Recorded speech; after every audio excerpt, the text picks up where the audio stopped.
Okay, we're back into part 2 of making this side carry knife sheath for my friend Alex, and I've set the first snap in up here on this front cover like I was talking about, and as you can see, I'm going to be stitching through the front cover. Now where the threads come around on the back side, I am going to score that with a razor.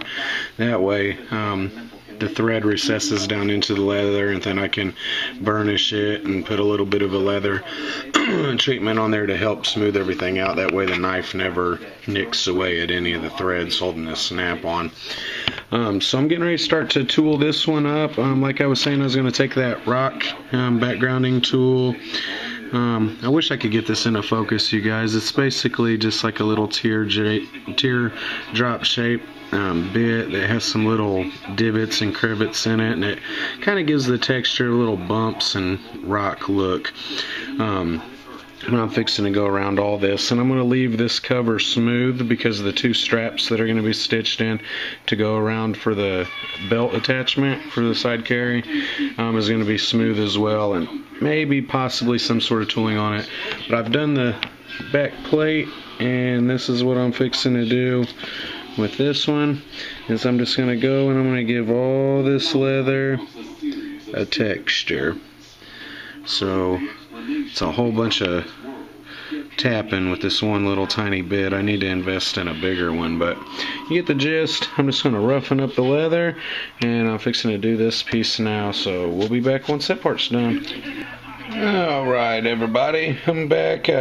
This is actually day 2, so this leather here is totally dried from after I've done the texturing with that little stone backgrounding tool.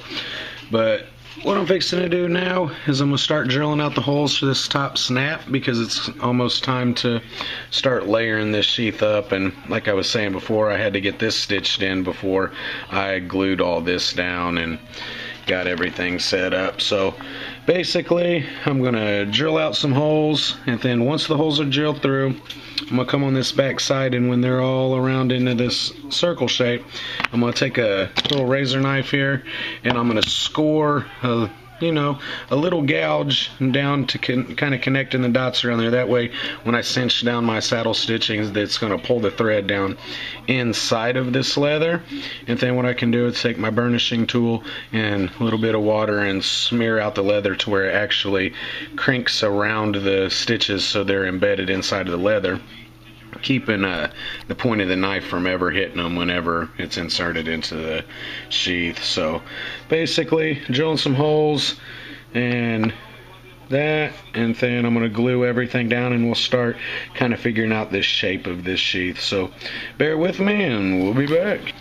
Okay, so I've drilled the holes through the little patch here that's holding the button on, and before I can stitch this, I'm going to have to stain this front panel because I don't want to mess up the color of the thread that I'm going to be stitching this with. And I just talked to my friend and gave him some options, and we're going to go with let me see if I can, sorry about the bad lighting, it's the Fibbing's leather dye. And this is mahogany is the color that we're using. This is the first time that I've used this type of stain, but I do know that from what I've heard, it's nice to kind of dampen the leather just a little bit. So I am going to do the front and back panel of this, and then I'll get the, once everything's dried up, I'll get this stitched up, and then I'm going to glue everything together, and then I'll start worrying about sanding and truing up the edges of this project. So everybody knows how to dye leather. If not, there's a lot of videos out there, you guys. This is just a little documentary of how I do this. So I'm going to dampen the project and put a coat of stain on here, and I'll show you what it looks like after I've done that. So now the first run of the staining is done, and I must say I absolutely love this type of stain. Like I said, this was first time I've used this particular kind, and man, it really went in nicely. no little bad spots or anything, and you could really see the penetration with this product. Soaked in really nice. So I'm gonna let this dry up. I'm not exactly for sure how long it's supposed to dry. I don't know, probably 24 hours or something like that, but I seriously doubt if I'm gonna wait 24 hours before I stitch that up, but we'll see. So I'm gonna let this dry for a little bit, and probably in a couple hours or so I'll stitch this up and set it somewhere to where, you know, it can finish drying, and we'll be gluing this thing together soon, so stick with me.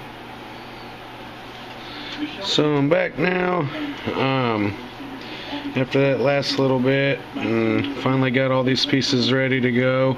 So what I've come to the conclusion on is how this is going to attach to the side carriers on the back. I'm going to have a folded over piece of leather that'll fit Alex's belt, and that's going to be stitch run in to the back side of the sheath. So this isn't the exact dimensions on this piece, but there'll be a folded over leather belt piece there on the back that will allow for his belt to go through, and then over here I'm going to have a one buckled strap that will enable him to snap this on his belt in between each eyelet for his belt on his pants to prevent the sheath from sliding, or as well attaching it maybe to a backpack or something like that. This strap holds this, is probably going to hold this in pretty sound, so I'm trusting the snap to serve a couple purposes down here. So here's this, you guys. I'm getting ready to peel this thing apart, and the first section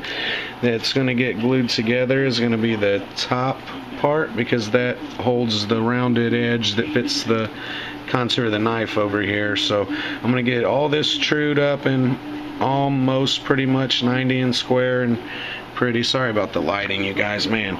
But I'm going to get this piece almost finished up and glued. That way I can lay it onto the back panel of this. Then I can clean up the edges a little bit more with the sander over here, and then I can add my fold over and then my strap. That way I can do a finish edge on this and round the corners up and make sure that everything is really pretty. Get my stitch runs in, and then the edging tool, staining, burnishing, and all that, and we should be close to being done. So here's this much of it, you guys. Like I said, I'm sorry about the lighting on this, but hope you can see it and get the gist of this. So Alex, once again, here's part 2 of your sheath. I know I've talked to you a couple times and we've gone over a couple different ideas, but I think in the end what we've come up with here is going to be the most realistic use for this. So to all my subscribers and everybody, as I say in all my videos, love you guys and do something fun today.